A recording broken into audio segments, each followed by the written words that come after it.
and welcome to another special edition of the Her Hoop Stats podcast. This is our largely annual recording with Kevin Pelton of ESPN to pick our All-Stars for the 2025 season. The league hasn't yet announced when they're going to be announcing the starters, as far as I've seen from their releases. But are your picks due as a media representative tomorrow, I think you said? That is correct, yeah. Yeah, so this seems fair that we're getting our picks in when everyone else has to. So to go over the rules for everybody, the starters have to be 4 guards and 6 front court players. As usual, the league's distinction between those groups is messy at best, but I don't know what you did, but I picked mine according to the categories that they have placed them into on the official voting ballot that the league put out for the fans. I did not look at that when I was making my selections, but I subsequently double checked, and it does appear that my backcourt, which has two wings, at least one of whom definitionally has to be a forward, but they are both officially on the ballot as guards, so I appear to be good. Okay, and then the reserves have to be 3 guards, 5 front court, and 4 from anything, which in the official selections will be picked by the coaches of the league's teams. But we'll be doing those as well. So shall we get started with the starters in the front court? Did you have any sort of obvious group? Was there a cutoff line for you about which players definitely are in and where there were question marks? So we should probably start by sort of talking about this philosophically for people who haven't listened to this in the past. I think I tend to lean much more toward I know an All-Star when I see it, rather than it just being strictly the best players over the first, in this case, 15 games or so of the season. So, that helps inform this. Asia Wilson, even though she's missed some time early in the year, has not played at her usual MVP standard. Yeah, she was immediately written onto the starting ballot, as was obviously Nafisa Collier's. If we're drafting players, she's the number 1 pick at this point, and then Brianna Stewart. So, I think those 3 were sort of in a tier of their own. And then I felt Aaliyah Boston was the other 4th, like completely obvious no-brainer based on how she's played this season. And then there was maybe a little question about, probably 3 players for the last 2 spots. Did you agree with my top 4? Yeah, I did. Again, to go over our philosophies, I tend to lean more towards who has been good this season and who has earned it over the 15 games that we've seen in the start of the season we're picking for than you do, as we've seen in previous years. But despite that, yeah, I think the 4 that you mentioned are the clear top 4, and then you start to get into picks that are at least a little debatable, even if sort of players who are obviously all-stars, but where you can argue over whether they're a starter or a reserve. Yeah, these are the decisions that I had to actually make for, my official ballot, which I'm going to cast after this is done. But I should say, I think there was probably 4 players. So I would say, and conveniently, they are 2 sets of teammates. So I don't know if Gabby Williams is actually backcourt eligible on the ballot. That, again, I didn't bother to look at, but she is a forward, yeah, in this group. So yeah, the rare forward who actually is a small forward who actually is a forward. So her and Nneka Ogwumike from the Storm, and then Alyssa Thomas and Satu Sabally from Phoenix. So yeah, I don't disagree with that. Those are certainly my sort of 5, 6, 7, 8 from the forward group. Yeah, I was into either Nneka or Gabby, to be honest. I have Alyssa Thomas in as my number 5, which I think becomes arguable only because she's only played 10 games out of Phoenix's 15, and it depends if you are sort of relying purely on this season more than full track record, then she's played 2/3 of the games, and you could sort of count that as like a tiebreaker if you thought everyone was close enough in the group. But yeah, I think she's been good enough, and Phoenix have been good enough with her as well, that yeah, she was my 5, and then either Nneka or Gabby was my 6. Yeah, that's more or less where I came out to. I think you could argue that Satu has been more valuable to Phoenix this season because of what you mentioned. But besides for kind of the historic element of the fact that Alyssa Thomas has been, not that Satu Sabali has been bad historically, but Alyssa Thomas has been up there as, probably one of the top three players in the league 2 years ago. In that vein, last year, I think that tipped the scales to her. And the other element of it is, yes, the 5 games she's missed seems like a lot now. At the end of a full 44 game season, it may not seem nearly as important. So I went with her. And then for my last spot, I certainly could have gone either way. But Gabby Williams doesn't quite have the same sort of track record and pedigree. Mm. So for a starting standpoint, that did tip me over the line to Neko Gomake as my sixth starter.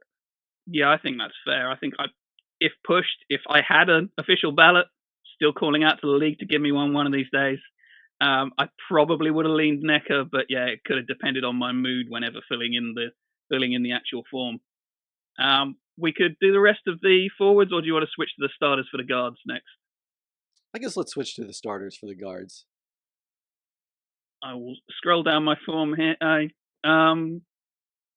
Okay, I feel like I should probably go first this time, even though I think this is harder, partly because you get to pick fewer players, and my list was kind of fairly similar length for guards and forwards, but you're obviously picking a smaller number.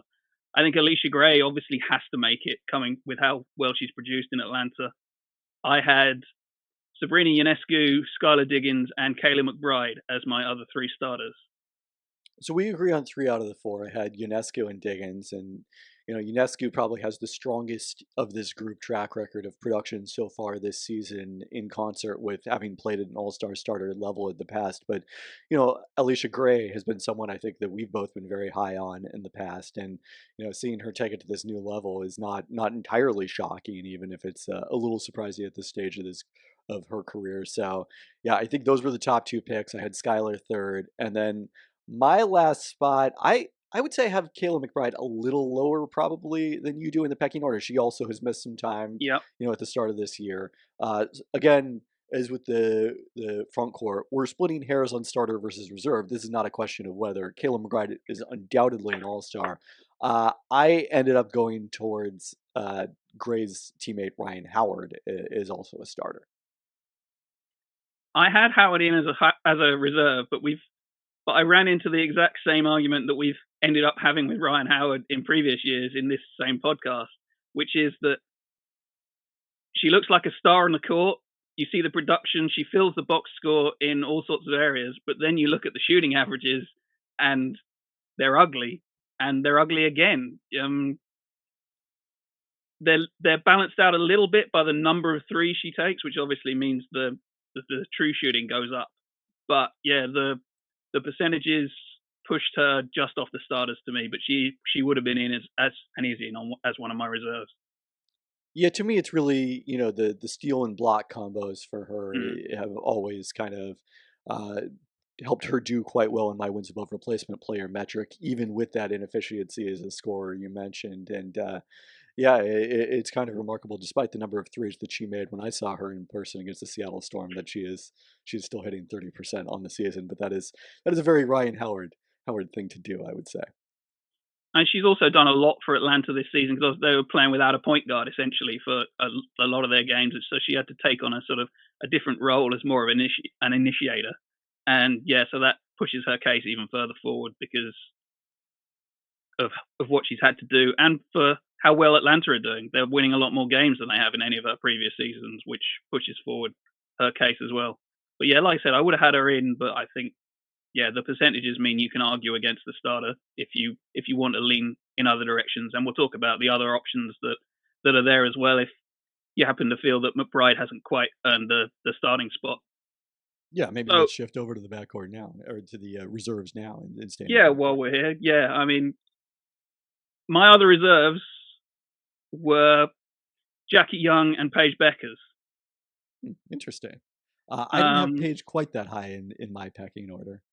I wasn't expecting to, but once you start digging into the numbers, other than Dallas's record, she really has produced at an elite level, even ignoring the fact that it's her first season as a pro.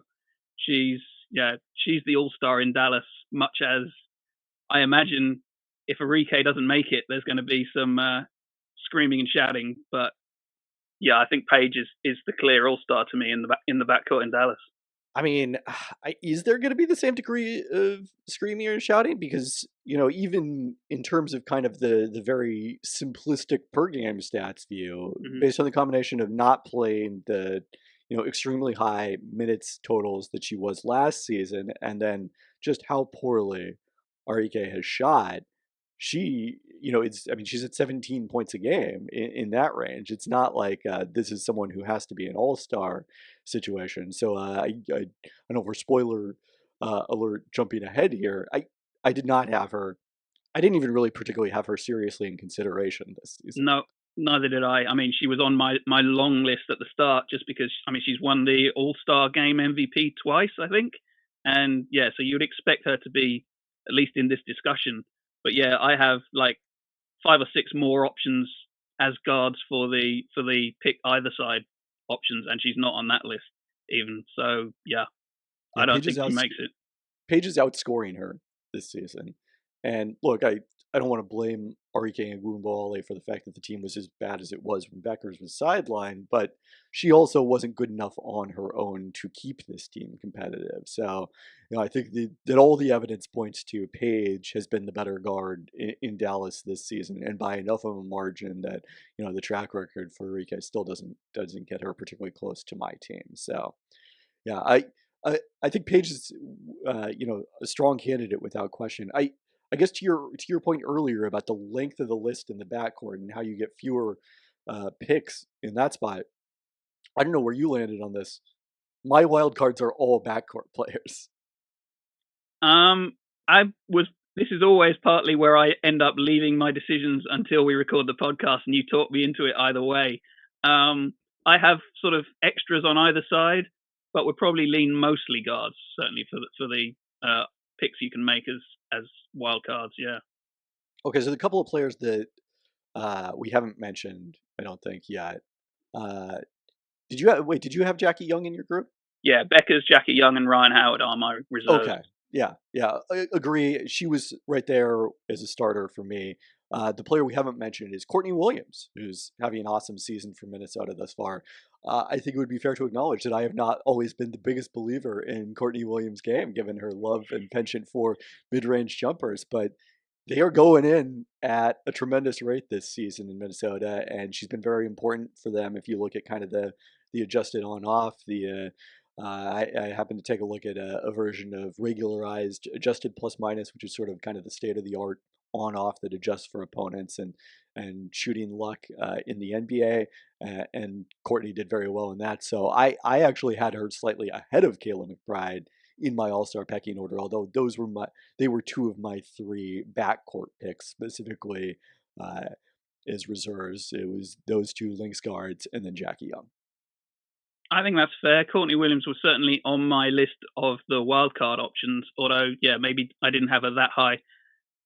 She's taken more threes than she has in previous years, even if that all of the mid ranges are still going up. But she's added a little more threes. She's getting to the line a tiny little bit more than she usually does. And yeah, obviously the move to point guard has sort of given her a second era to her career in that she's now running the offense in Minnesota, which is a totally different role from what she was playing until a couple of years ago when it changed in Chicago, and then they brought her into Minnesota to do that. So yeah, I think there's absolutely a case for her to make it, but she just fell off the end of my list of the guards. Shall we move back to the front court reserves where you have to pick 5? Yeah, 5. Yep. So we've got Satu and Gabby Williams. Write them in. Yep. And we should maybe pause to talk about what an awesome season Gabby Williams is having, because this is not, someone who in the WNBA has performed at this level. It's sort of interesting. Yep. It's sort of interesting how we handle this from like a most improved player standpoint. I think Gabby Williams, there was a Seattle Times story a few weeks ago where she talked to Percy Allen and sort of mentioned like, I don't think I've having a breakthrough season. I think I'm just like finally getting to actually play in the WNBA from day one. So I don't know quite how you handle that when that comes to that award, but certainly this is not out of line from what we've seen from Gabby Williams internationally in the past. Yeah, I mean, I had to write the brief bio that we do for each player in the top 50 that survey that we did for Gabby Williams, and basically said this seems a little high based on where she has produced in the WNBA in the past, and that people were voting partly on the Gabby Williams we had seen for France in the Olympics, rather than the Gabby Williams that we'd actually seen in the WNBA. But she's shown up this season, and we're seeing the player that France have seen, and that various international club teams have seen as well. And yeah, this is an elite player at both ends of the court. Obviously, we don't tend to talk about defense much when it comes to All-Star picks and All-Star sort of qualifications, but obviously that plays into how much her value has been for Seattle. To be honest, when I was looking at Seattle's numbers, it was I sort of started wondering, why hasn't this team been better? Why don't they have more wins on the board, given how impressive Neckar's stats are, Williams' stats are, and Skylar as well. You would think they were doing slightly better than the team actually have as a whole. Yeah, and one of the interesting things about, this sort of ties into Gabby. I mean, she's been everything you would have expected at the defensive end of the year. One of my like bold predictions in our season preview was that Gabby Williams would win Defensive Player of the Year, as she has in EuroLeague. And I think the biggest obstacle to that is right now the Storm are 7th in defensive rating. So they've been much better offensively, where they are 4th in the league, than I think anyone would have imagined after the departure of Jewel Lloyd, but maybe not the defensive juggernaut that I sort of anticipated. Yeah, they're a scary defensive team when they're on, but I think the consistency has been the issue. That when they're really clicking, like they're a really aggressive defensive team that create turnovers and sort of scare teams into giving up points that are easy for Seattle. But when they're not, yeah, things can break down and then everything goes in the wrong direction. And alas, someone who was prominently in our All-Star discussion last year, and I thought was one of the biggest snubs of all time when she didn't make it, in Ezi Megbagor, just has not been at that level this year. And the Storm go through stretches where they really struggle to grab a defensive rebound. That's one of the factors in why their defense hasn't been as good as you would hope. Yeah, I think that's the only place Ezi is going to come up in this conversation this year, unfortunately. So who did you have as the other three after Gabby and Sabally for the reserves on the front court? Well, I am still going to take an Aussie who I thought was unfairly left out of last year's All-Star game, and that's Atlanta Smith from Minnesota, who is just kind of doing the same thing, just being very productive and efficient on offense, blocking a ton of shots. Like that's just what we've come to expect from her, and it's not translated into an All-Star spot in the past, in part because the per game stats are not that impressive, but I think Minnesota doing what they're doing, I think there is a reasonable case for this team to get 4 All-Stars this year. I had Smith right on the edge of my front court All-Stars, partly because she still feels like a role player, and role players don't generally make All-Star teams. It feels a little bit of a reach, but the production and the contribution she makes to what is the best team in the league, or what has been the best team in the league, there's certainly a case. Like I said, she was on my A or B or C list at the end of the front court reserves for me. Well, she's definitely not going to be the last role player I pick. Fair enough. Next up, I had Jonquel Jones. You could go either way on this in terms of her injury. I don't know that she'll be back in time for the All-Star game. I think she very clearly won't, actually, I guess, given the initial 4 to 6 week timetable, and she'll have missed more than half of the season by that point. She is an All-Star, was playing at an All-Star level before she got hurt. My inclination is pick her, and we'll just pick a replacement for her, and that's fine. But reasonable people can disagree on that one. Yeah, I have always argued what you just said there, that if someone deserves it for their play and then has gotten hurt and would miss the game, then you pick them and you force the commissioner to make a replacement pick, because that goes on their resume. And when you're looking back at someone's career, it ought to say All-Star at the end of that if they've earned it.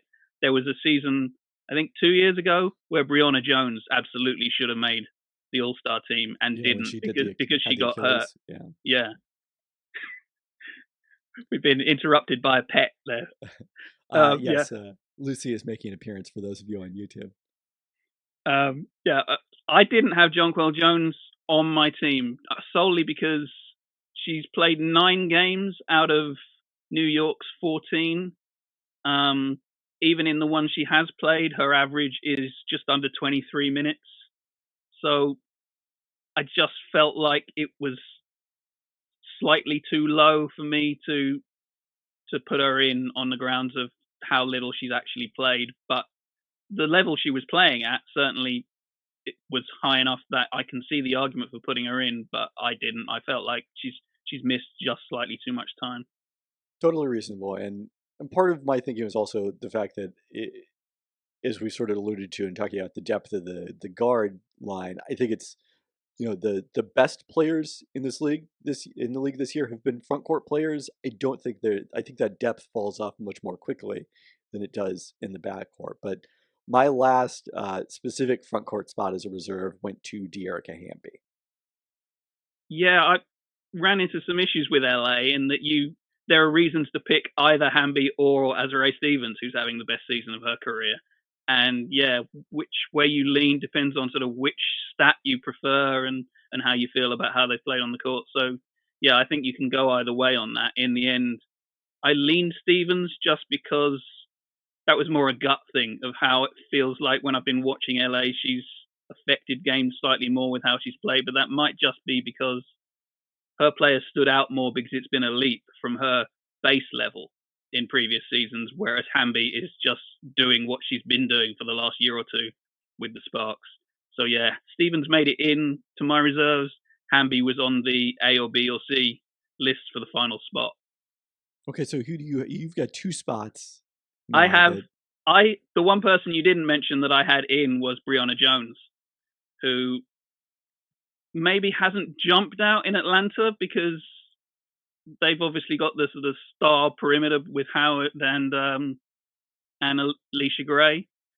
But with how good Atlanta have been, with the difference that they've been from previous seasons as well, which has largely been down to the additions they've made in the front court and certainly hasn't been down to Brittany Griner, I didn't see a problem with rewarding Jones on there and the differences that we've seen in Atlanta. Yeah, she was certainly heavily in consideration for me, as was Azurá Stevens, and sort of that pedigree was a tiebreaker for Hamby over Stevens. It does work in Brionna Jones's favor. She, has been an all-star for a long period of time, and I think along one of the most underrated players in the league. Don't feel like she's been quite as effective and certainly as efficient offensively as she was in Connecticut, but no huge argument from me on that one. And then my final spot, the A or B or C, I've mentioned a couple of times already, were Hamby, Alana Smith, or Kiki Iriafen, who I think is having a really impressive rookie season in Washington on a team that's surprisingly 500. And yeah, Washington might end up just missing out with a lot of players from these teams. So, and I don't like when players sort of get voted in as a representative of the team rather than purely on their own merits necessarily. You don't sort of want to throw in one player from Team X to make it, to give their fans someone to support or something like that. I would rather pick each player on their merits. But I think Iriafen is close, even on our own. I had her below Sonia Citron in the Washington rookie all-star pecking order, I would say. I think, as well as Iriafen started, she's come back to earth a little bit these last few weeks, and then Citron remains, extremely efficient, shooting the same percentage in the field, well hitting, 40% of her threes, and, getting to the free throw line, I think somewhat more regularly even than Iriafen. But I the Washington player I had more in consideration for the front court was Shakira Austin, who has come on like gangbusters over the last few weeks. Not who I thought you were going to say when you brought up brought someone else up for Washington, but yeah, there is someone else, guard, not a front court. Yes, exactly. Yes, we'll get to that.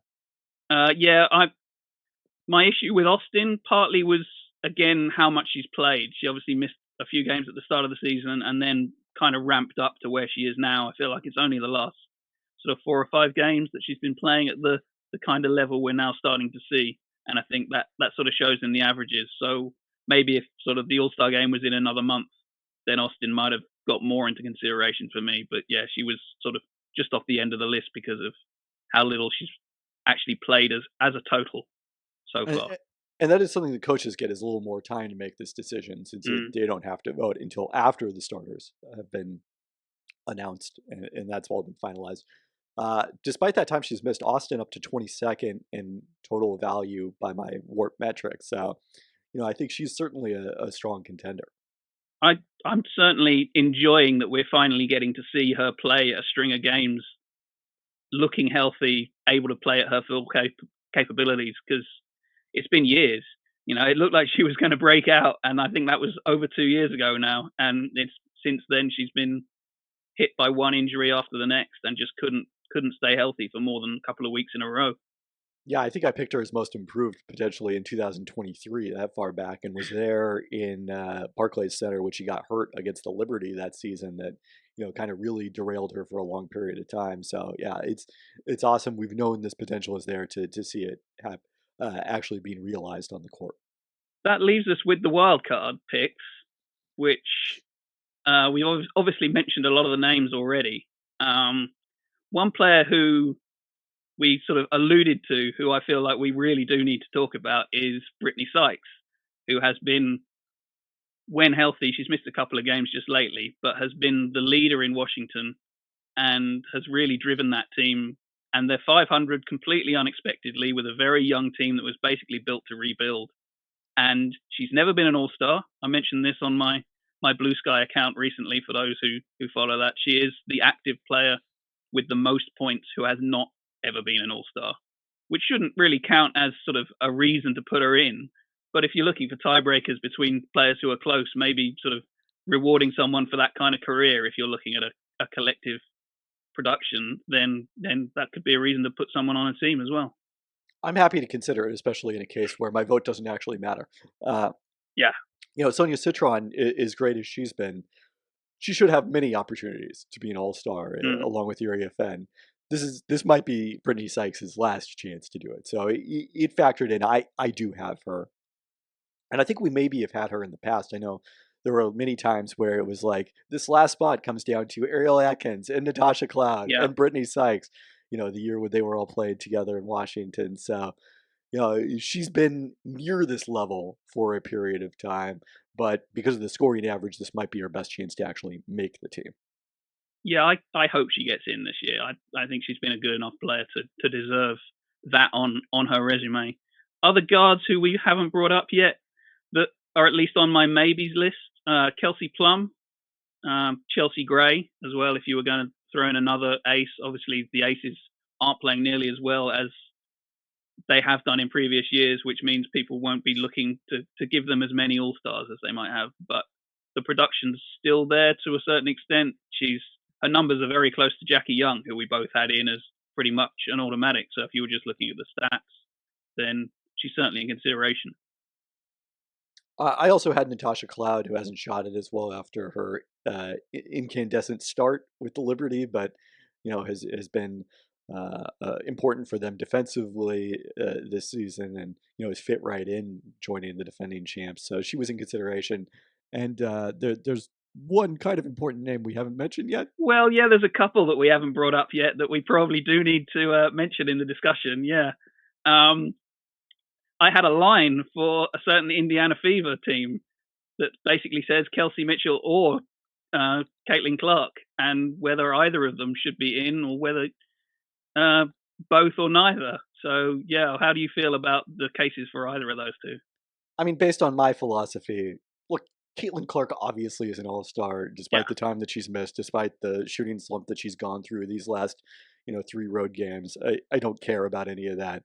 What are the odds by the time that we get to the end of September that we're going to look up and she hasn't been one of the 22 best players in the league? I think they're extraordinarily low because, when she is operating at peak level, as we saw, against New York in that upset in the first couple of games coming back from the injury and prior to it, like she is as good as just about anyone in this league.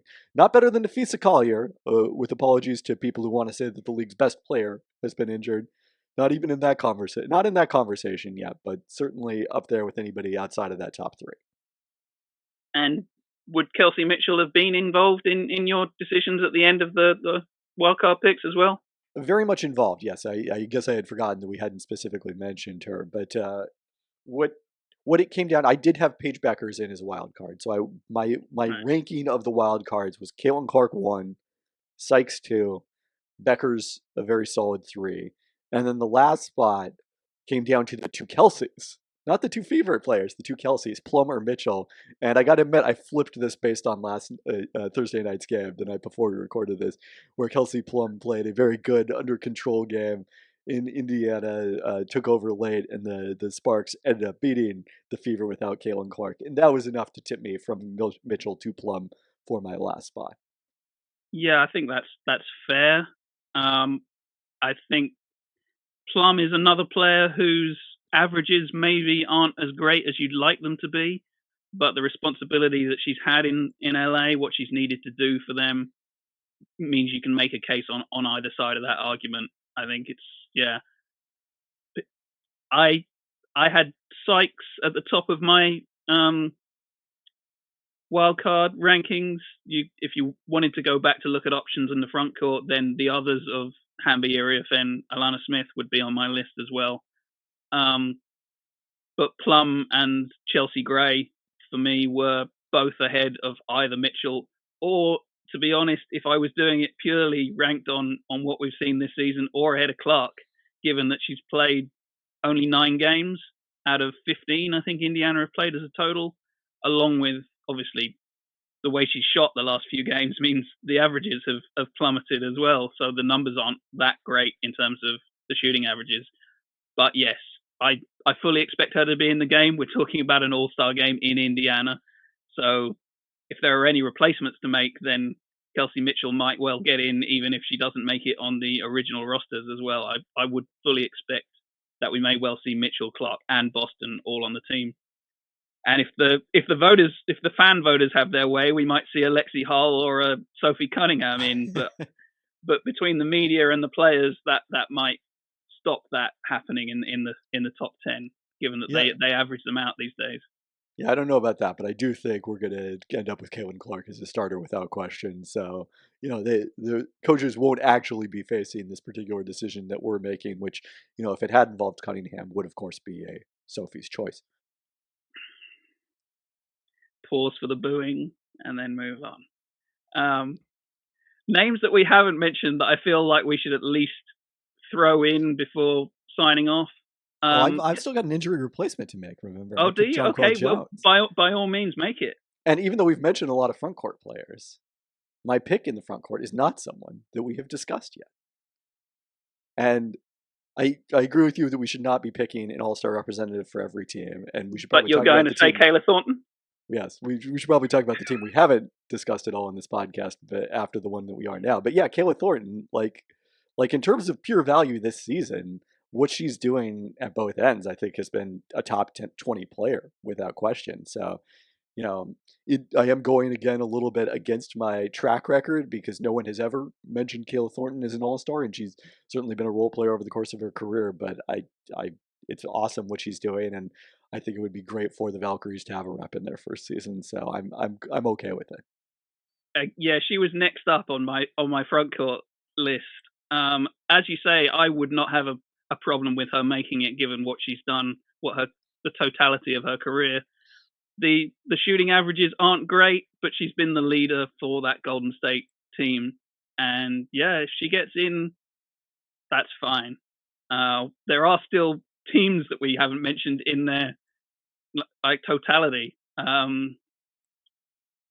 Angel Reese, I imagine, will at least come up in conversation for a lot of people when they announce the teams, because obviously Angel Reese comes up in conversation for everybody a lot of the time. You can also talk about Cardoso for Chicago as well, if you want to go into their front court. I didn't really have either of them close to making the team, but I imagine some people will at least want to talk about them as potential All-Stars. Yeah, and I think it's worth talking about. Look, we did have Angel Reese as an all-star, I believe, both of us last year when we did this podcast. And that was even before I think she sort of went on a little bit of a run between then and when they were actually picked, where it became very clear that she was a deserving selection as a rookie. And I think one of the big differences from last year is the adjusted on-off impact for Angel Reese was enormous. Chicago was playing dramatically better with her on the court, and we have not seen that this season. I think that's one of the biggest factors working against her, because obviously the box score stats are similar to last year, if not quite as effusive. Yeah, I mean the on-off stats say you should be playing Onyenwere more in Chicago and giving Reese more time to sit on the bench rather than backing up Reese's case this year.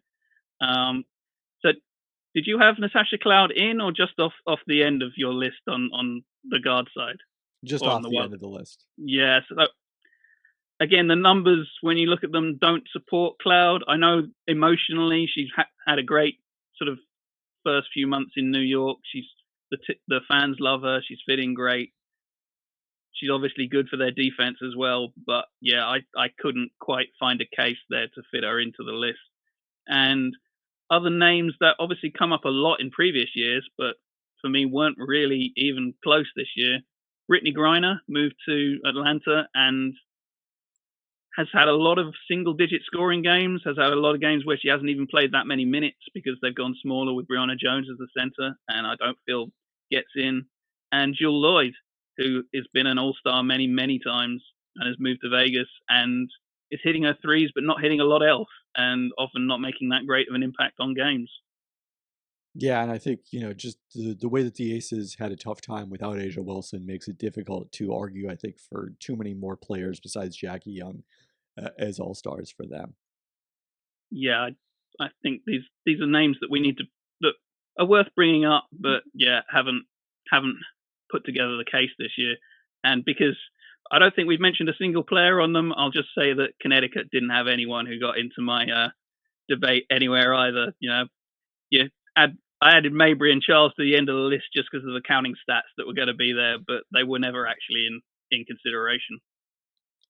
Yeah, unfortunately, the larger roles that Marina in particular has been in, we've seen some huge performances in that, which has helped Connecticut get wins, but uh, and we've seen how much that they've missed her now that she's been out of the lineup. But yeah, she has not been anywhere near the usual level of efficiency, which has often had her in the mix for one of these reserve spots, on the large list at the very least in the past. Yeah, I think that's about it. I will leave you to make your official picks and hand in your official ballot to at least have some impact on which players actually make the game, and then of course we'll wait and see what the coaches do because sometimes their reserves aren't exactly what we expect them to come up with either. But No, I mean, they certainly were last year. we'll see. Yeah, I still remember a year many years ago when I managed to pick. I think it was like all but one of them because the group seemed so obvious. Now we seem to every year have a whole morass of players who are sort of right on the edge of maybe in, maybe out. So it's gotten a lot more complicated the last few years. And it's only going to get worse next year with 15 teams. Yes, although the good thing about that is it means it becomes more of a worthwhile, meaningful thing to actually make an all-star team. Because back when we were picking sort of 12 player teams on either side for when it was like a third of the league pretty much was making all-star teams, which seemed ridiculous. But yeah, anything you want to plug while we're wrapping things up? I don't think I have anything coming imminently, so just stay tuned for more coverage after we get through NBA Summer League. It'll be an opportunity for me to shift more of my attention back to the WNBA from a writing standpoint. Great. We will see Kevin's production at ESPN.com and please subscribe to her Hoop Stats on all of the various social medias and to our website. And thanks for listening.